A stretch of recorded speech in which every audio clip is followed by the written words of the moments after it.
I had the chance to read your book, your autobiography last week, and was pleasantly surprised and really, quite frankly, shocked at just how open you were willing to be in the book. And I'm sure it's helped a lot of people who have been through similar situations or who are going through similar situations. But you open up in your autobiography about depression, the death of your brother, physical abuse from your father. And I've been told by a couple people close to you that they thought it was really therapeutic for you, in a way, actually writing the book.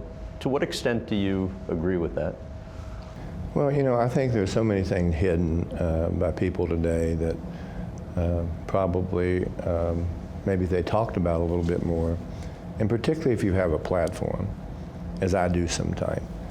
I think it is therapeutic. I can't tell you how many letters I receive from people thanking me for writing this book and talking about the same things they experienced growing up and talking about how they got through it and how I got through it. I got through it because when my brother got killed, who was the closest to me and my family, he always encouraged me when I was little and tiny. I mean, it was tiny, skinny kid. When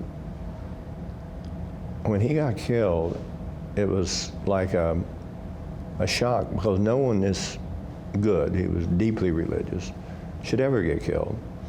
And 21 years old, yeah, Korean War. Right. I was 13, and I look back on that day, and I changed forever. I changed from being a really aggressive kid, and I was a tough kid. I changed forever. I changed to be deathly quiet, hardly communicated with anyone. And so my best friend was me. And at that age, if I'd had a friend to be able to, that maybe had similar experiences in your life, I might have had the ability to maybe lessen this burden on myself that really became a burden. And I just felt useless. I didn't feel wanted. I almost felt like a person who was surviving. And I think when he died, there was probably a higher calling for me and said, I'm going to do something that's going to make him proud. You wrote in your book, and again, very open in the book, that suicide takes courage. What made you feel that way? Well, that's a hard one to talk about because, when you get so deep in a hole and you don't really feel you have the strength to dig out of that hole or get out of the hole. You asked me earlier about winning a first world championship, and Peggy Lee had a song, "Is That All There Is?"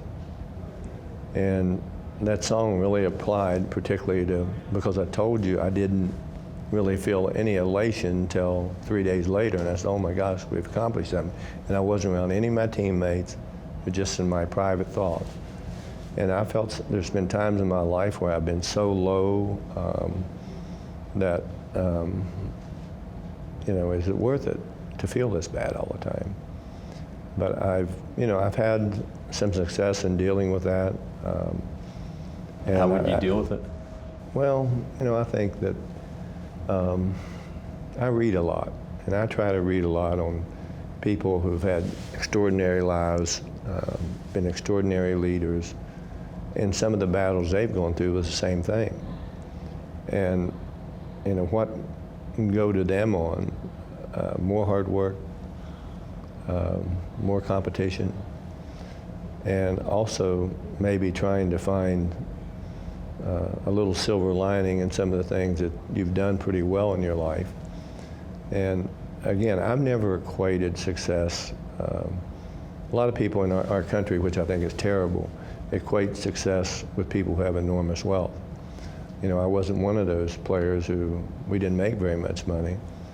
I guess in many ways, I think the best successes in terms of winning became as an executive.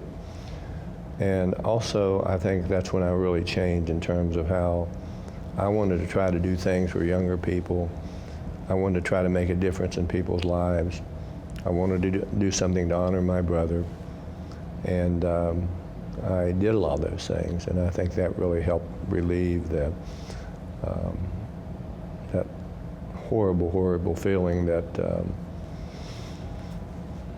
some people unfortunately act upon.